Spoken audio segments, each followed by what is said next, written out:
Hello दोस्तों, स्वागत है आपका हमारे YouTube channel mission lecturer UK 2025 पर। तो दोस्तों, आज की क्लास में हम बात करेंगे हिंदी भाषा और उसके विकास से संबंधित कुछ इम्पोर्टेंट क्वेश्चंस पर। तो दोस्तों, चूँकि हिंदी भाषा को संविधान के अंतर्गत जो है राजभाषा भी घोषित किया गया और ये सारी चीज़ें हुई, तो इस पर आधारित आज के हमारे क्लास के अंतर्गत ये क्वेश्चंस होने वाले हैं जो बहुत महत्वपूर्ण है आपके आगामी एग्जाम्स के लिए। तो बिना स्किप के पूरे क्लास को जरूर वॉच कीजिएगा। साथ ही चैनल पर नए हैं तो चैनल को सब्सक्राइब जरूर कर लीजिएगा। तो दोस्त लेते हैं आज की क्लास का पहला क्वेश्चन। तो हमारा पहला क्वेश्चन है दोस्तों, संविधान के किस अनुच्छेद में देवनागरी लिपि में लिखित हिंदी को संघ की राजभाषा घोषित किया गया है? तो संविधान के अंतर्गत किस अनुच्छेद में देवनागरी लिपि में लिखित हिंदी को संघ की राजभाषा घोषित किया गया था? तो ये किया गया था अनुच्छेद 343 के अंतर्गत। अनुच्छेद 343 में दोस्तों देवनागरी लिपि में लिखी हिंदी को संघ की राजभाषा घोषित किया गया था। तो ऑप्शन नंबर सी इसका सही आंसर हो जाएगा। बढ़ते हैं दोस्तों अगले प्रश्न में। भारतेंदु के अनुसार हिंदी जो है नई चाल में कब ढली? तो भारतेंदु के अनुसार जो है हिंदी नई चाल में कब ढली थी दोस्तों? ये हुआ था दोस्तों 1873 में, 1873 में हिंदी जो है नई चाल में ढली थी।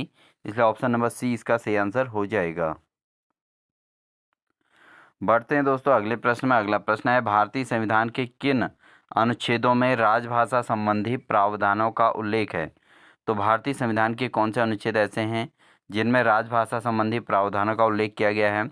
तो दोस्तों ये किया गया है अनुच्छेद 343 से 351 तक। ठीक है, तो अनुच्छेद 343 से लेकर 351 तक दोस्तों यहाँ पर भारतीय संविधान में राजभाषा संबंधी प्रावधानों का उल्लेख किया गया है।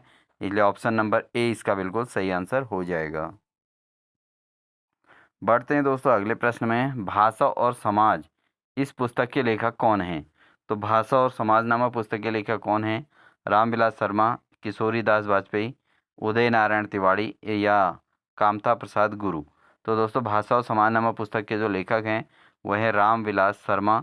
रामविलास शर्मा दोस्तों भाषा और समाज नामक पुस्तक के लेखक हैं। तो ऑप्शन नंबर ए इसका बिल्कुल सही आंसर हो जाएगा। बढ़ते हैं दोस्तों अगले प्रश्न में। अगला प्रश्न है, हिंदी भाषा का उद्गम और विकास पुस्तक के लेखक कौन है? तो दोस्तों हिंदी भाषा के उद्गम और विकास नामक जो पुस्तक है इसके लेखक कौन हैं? तो ये हैं दोस्तों उदय नारायण तिवारी। तो उदय नारायण तिवारी के द्वारा दोस्तों हिंदी भाषा के उद्गम और विकास नामक पुस्तक लिखी गई है। इसलिए ऑप्शन नंबर सी इसका बिल्कुल सही आंसर हो जाएगा। बढ़ते हैं दोस्तों अगले प्रश्न में। हिंदी व्याकरण नामक पुस्तक के लेखक कौन हैं? तो दोस्तों हिंदी के अंतर्गत जो पुस्तक है हिंदी व्याकरण नामक पुस्तक है, तो इसके लेखक कौन है दोस्तों? वह हैं कामता प्रसाद गुरु। तो कामता प्रसाद गुरु ने दोस्तों हिंदी व्याकरण नामक पुस्तक का लेखन किया है। इसलिए ऑप्शन नंबर ए इसका बिल्कुल सही आंसर हो जाएगा। बढ़ते हैं दोस्तों अगले प्रश्न में। हिंदी शब्दानुशासन पुस्तक के लेखक कौन हैं? तो हिंदी शब्दानुशासन नामक जो पुस्तक है दोस्तों इसके लेखक कौन हैं? ऑप्शन है कामता प्रसाद गुरु, किशोरी दास वाजपेयी, उदय नारायण तिवारी या रामविलास शर्मा। तो दोस्तों हिंदी शब्दानुशासन नामक जो पुस्तक है दोस्तों इसके लेखक हैं किशोरी दास वाजपेयी। ठीक है, किशोरी दास वाजपेयी हैं दोस्तों इसके लेखक। बढ़ते हैं अगले प्रश्न में। अगला क्वेश्चन है दोस्तों, मुंडा भाषा परिवार का क्षेत्र कौन सा है? तो दोस्तों जो मुंडा भाषा परिवार है इसका क्षेत्र कौन सा है दोस्तों? राजस्थान, मध्य प्रदेश, तमिलनाडु या छोटा नागपुर? तो मुंडा भाषा परिवार का जो क्षेत्र है दोस्तों वह है छोटा नागपुर। छोटा नागपुर दोस्तों मुंडा भाषा परिवार का क्षेत्र है। इसलिए ऑप्शन नंबर डी इसका बिल्कुल सही आंसर हो जाएगा। बढ़ते हैं दोस्तों अगले प्रश्न में। निम्न में से ब्रज भाषा किस क्षेत्र में बोली जाती है? तो ब्रज भाषा किस क्षेत्र में सबसे ज़्यादा बोली जाती है दोस्तों? छपरा, सुल्तानपुर, बरेली या अलीगढ़? तो ब्रज भाषा जो है बोली जाती है मेनली अलीगढ़ में। कहाँ बोली जाती है दोस्तों? अलीगढ़ में ब्रज भाषा का सबसे ज़्यादा यूज़ होता है। तो इसलिए ऑप्शन नंबर डी इसका सही आंसर रहेगा। बढ़ते हैं दोस्तों अगले प्रश्न में। अगला प्रश्न है, निम्न में से भोजपुरी किस क्षेत्र में बोली जाती है? तो भोजपुरी भाषा का जो उपयोग है सबसे ज़्यादा किस क्षेत्र में किया जाता है, किस क्षेत्र में बोली जाती है दोस्तों? छपरा, सुल्तानपुर, बरेली या अलीगढ़? तो जो भोजपुरी है दोस्तों वो सबसे ज़्यादा बोली जाती है छपरा में। कहाँ बोली जाती है दोस्तों? छपरा में सबसे ज़्यादा जो है भोजपुरी बोली जाती है, इसलिए ऑप्शन नंबर ए इसका बिल्कुल सही आंसर हो जाएगा। अगला क्वेश्चन है दोस्तों, निम्न में से मैथिली किस क्षेत्र में बोली जाती है? तो मैथिली भाषा किस क्षेत्र में बोली जाती है सबसे ज़्यादा? छपरा, सुल्तानपुर, बरेली या दरभंगा? तो मैथिली जो बोली जाती है दोस्तों सबसे ज़्यादा दरभंगा क्षेत्र में बोली जाती है, इसलिए ऑप्शन नंबर डी इसका बिल्कुल सही आंसर रहेगा। और ये जो है मैथिली दोस्तों दरभंगा में बोली जाती है। बढ़ेंगे दोस्तों अगले प्रश्न, निम्न में से अवधी किस क्षेत्र की में बोली जाती है? तो अवधी भाषा का सबसे ज़्यादा किस क्षेत्र में उपयोग होता है दोस्तों? तो ये होता है दोस्तों सुल्तानपुर में। कहाँ? सुल्तानपुर में दोस्तों सबसे ज़्यादा अवधी भाषा बोली जाती है। अगला प्रश्न है दोस्तों, खड़ी बोली का प्रयोग सबसे पहले किस पुस्तक में हुआ है? तो खड़ी बोली जो का उपयोग जो सबसे पहले जिस पुस्तक में हुआ है दोस्तों, वह है प्रेम सागर। तो प्रेम सागर में दोस्तों खड़ी बोली का प्रयोग सबसे पहले हुआ है, तो ऑप्शन नंबर डी इसका बिल्कुल सही आंसर हो जाएगा। बढ़ते हैं दोस्तों अगले प्रश्न में, भारतीय भाषाओं को भारतीय संविधान की किस अनुसूची में शामिल किया गया है? तो जो भारतीय भाषाएं हैं दोस्तों, भारतीय संविधान की किस अनुसूची में शामिल की गई हैं? तो ये की गई हैं दोस्तों 8वीं अनुसूची में। सबसे ज़्यादा भारतीय भाषाओं को जो है शामिल किया गया है, इसलिए ऑप्शन नंबर ए इसका बिल्कुल सही आंसर हो जाएगा। बढ़ते हैं दोस्तों अगले प्रश्न में, ग्रिम नियम किस भाषा की ध्वनि से संबंधित है? तो जो ग्रिम नियम है दोस्तों, ये किस भाषा की ध्वनि से संबंधित है? जर्मन, फ्रेंच, रूसी या हिंदी? तो ग्रिम नियम जो है ये मेनली यूज़ होती है दोस्तों जर्मन भाषा के अंतर्गत, तो जर्मन भाषा की ध्वनियों में ये इससे संबंधित है, इसलिए ऑप्शन नंबर ए इसका बिल्कुल सही आंसर रहेगा। बढ़ते हैं दोस्तों अगले प्रश्न में, निम्न में से बांगरू किस क्षेत्र में बोली जाती है? तो ऑप्शन है अलीगढ़, मेरठ, अल्मोड़ा या रोहतक? तो बांगरू जो भाषा है दोस्तों वो सबसे ज़्यादा बोली जाती है रोहतक में, तो ऑप्शन नंबर डी इसका सही आंसर रहेगा।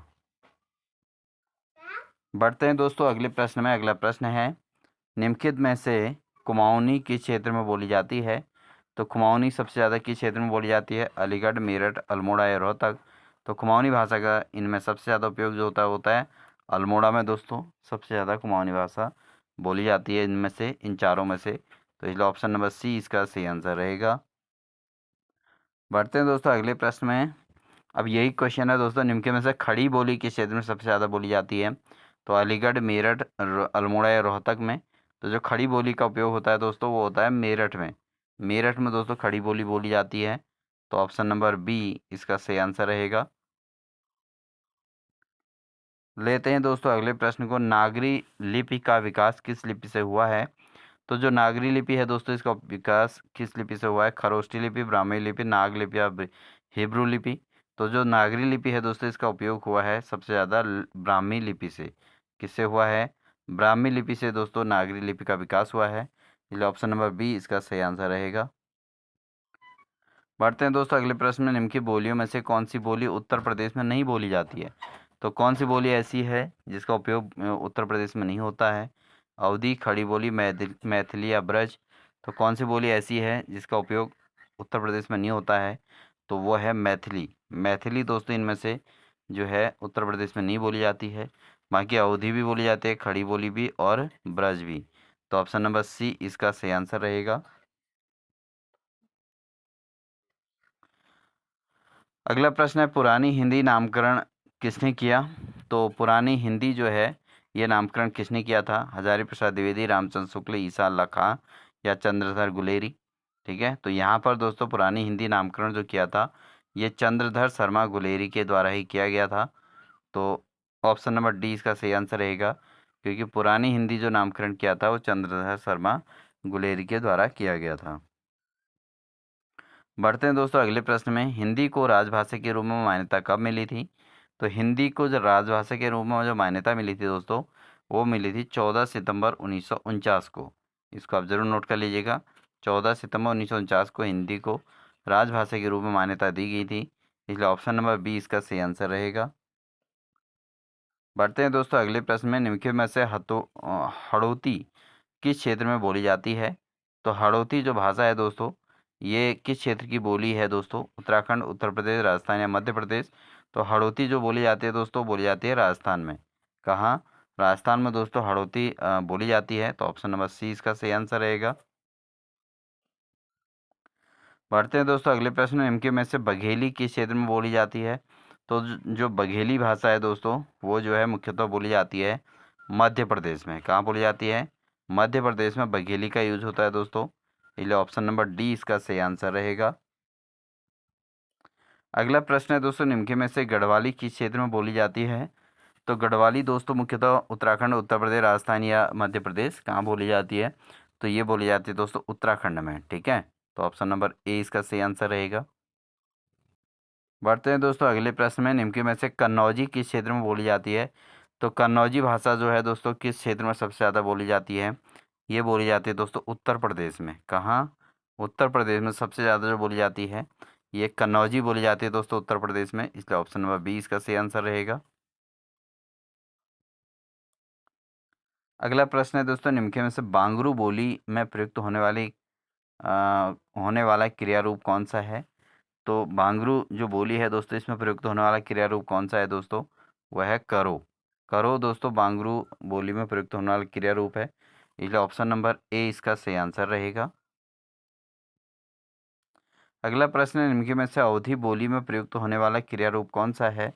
तो अवधी बोली में जो प्रयुक्त होने वाला क्रिया रूप है दोस्तों वह है करहु। करहु दोस्तों अवधी बोली में प्रयुक्त होने वाला क्रिया रूप है, इसलिए ऑप्शन नंबर बी इसका सही आंसर रहेगा। अगला प्रश्न है, इनके में से ब्रज बोली में प्रयुक्त होने वाला क्रिया रूप कौन सा है? तो ब्रज बोली में प्रयुक्त होने वाला जो क्रिया रूप है दोस्तों वह है करों। ठीक है, करों दोस्तों ये ब्रज बोली में यूज होता है, तो ऑप्शन नंबर सी इसका सही आंसर रहेगा। तो दोस्तों अगले प्रश्न में अगला है, निम्न में से भोजपुरी बोली में प्रयुक्त होने वाला क्रिया रूप कौन सा है? तो भोजपुरी बोली में जो प्रयुक्त होने वाला क्रिया रूप है वह है करा। क्या है दोस्तों? करा जो है इसमें भोजपुरी बोली में प्रयुक्त होने वाला क्रिया रूप है, तो ऑप्शन नंबर डी इसका सही आंसर रहेगा। अगला प्रश्न है, पाणिनि ने किस ग्रंथ के द्वारा भाषा को एक रूपता देने का प्रयास किया था? तो पाणिनि ने जो है जो अपना जो ग्रंथ है दोस्तों अष्टाध्यायी, तो अष्टाध्यायी के लेखक जो है वो पाणिनि हैं। तो इन्होंने जो है अ, अष्टाध्यायी जो ग्रंथ है दोस्तों उसमें उसके द्वारा भाषा को एक रूपता देने का प्रयास किया था, इसलिए ऑप्शन नंबर 20 का सही आंसर हो जाएगा। अगला प्रश्न है दोस्तों, शब्द रचना में किसका योगदान नहीं होता है? तो प्रत्यय, पद, धातु या उपसर्ग, इनमें से किसका योगदान नहीं होता शब्द की रचना में? तो दोस्तों वह है पद। पद का कोई योगदान नहीं है। इसके अलावा प्रत्यय, धातु और उपसर्ग तीनों ही दोस्तों किसी शब्द रचना में विशेष योगदान देते हैं, इसलिए ऑप्शन नंबर बी इसका सही आंसर हो जाएगा। शब्द रचना में जो है पद का योगदान नहीं है। बढ़ते हैं दोस्तों अगले प्रश्न में, जसुमति हरि पालने झुलावें निम्न में से इस पंक्ति का संबंध किस भाषा से है? तो जसुमति हरि पालने झुलावें, तो इस पंक्ति का संबंध जो है दोस्तों वह है ब्रज भाषा से। तो ये पंक्तियां दोस्तों ब्रज भाषा में हैं, इसलिए ऑप्शन नंबर सी इसका सही आंसर रहेगा। अगला प्रश्न है दोस्तों, तेहि अवसर एक तापस आवा, तेज पुंज लघु बयस सुहावा, निम्न में से इन पंक्तियों के संबंध किस भाषा से है? तो तेहि अवसर एक तापस आवा, तेज पुंज लघु बयस सुहावा, तो ये पंक्तियों का जो संबंध है दोस्तों वह है अवधी भाषा से। कौन सी भाषा से? अवधी भाषा से संबंध है दोस्तों, इसलिए ऑप्शन नंबर डी इसका सही आंसर रहेगा। अगला प्रश्न है, अतिरंग स्वामी सुमिली राती, बेटी राजा भोज की, निम्न में से इन पंक्तियों का संबंध किस भाषा से है? डिंगल, दक्कनी या ब्रज या मैथिली, तो दोस्तों ये जो संबंध है यह है डिंगल से। अतिरंग स्वामी सुमिली राती, बेटी राजा भोज की, इन पंक्तियों का जो संबंध है दोस्तों वो डिंगल भाषा से है, तो ऑप्शन नंबर ए इसका बिल्कुल सही आंसर रहेगा। तो दोस्तों ये थी हमारी आज की क्लास। आई होप आपको हमारी क्लास अच्छी लगी होगी। क्लास अच्छी लगी तो वीडियो को लाइक कीजिएगा, साथ ही चैनल पर नए हैं तो चैनल को सब्सक्राइब कर लीजिएगा, साथ ही अपने दोस्तों को शेयर ज़रूर कीजिएगा। और मिलते हैं आपको एक नेक्स्ट बेहतरीन क्लास के साथ। तब तक चैनल पर बने रहें और लगातार हमारी क्लास की जो प्लेलिस्ट बनी है उसको ज़रूर वॉच करते रहिए, उसमें आपको लगातार क्वेश्चंस देखने को मिलेंगे। और इस क्वेश्चन के अंतर्गत दोस्तों हमने कुछ क्वेश्चन प्रीवियस क्लासों के भी रखे हैं जो आपके लिए एक प्रैक्टिस के तौर पर हेल्पफुल भी कर रहे होंगे। अगर आपने हमारी पुरानी क्लासेस देखी होंगी तो उनमें आप इन क्वेश्चन को बहुत आसानी से समझ पा रहे होंगे। तो इसलिए जो है लगातार क्लासेस वॉच कीजिएगा, आपको हिंदी की क्लासें हमारे चैनल पर लगातार देखने को मिलेंगी। मिलते हैं एक नेक्स्ट बेहतरीन क्लास के साथ। तब तक के लिए wish you all the best.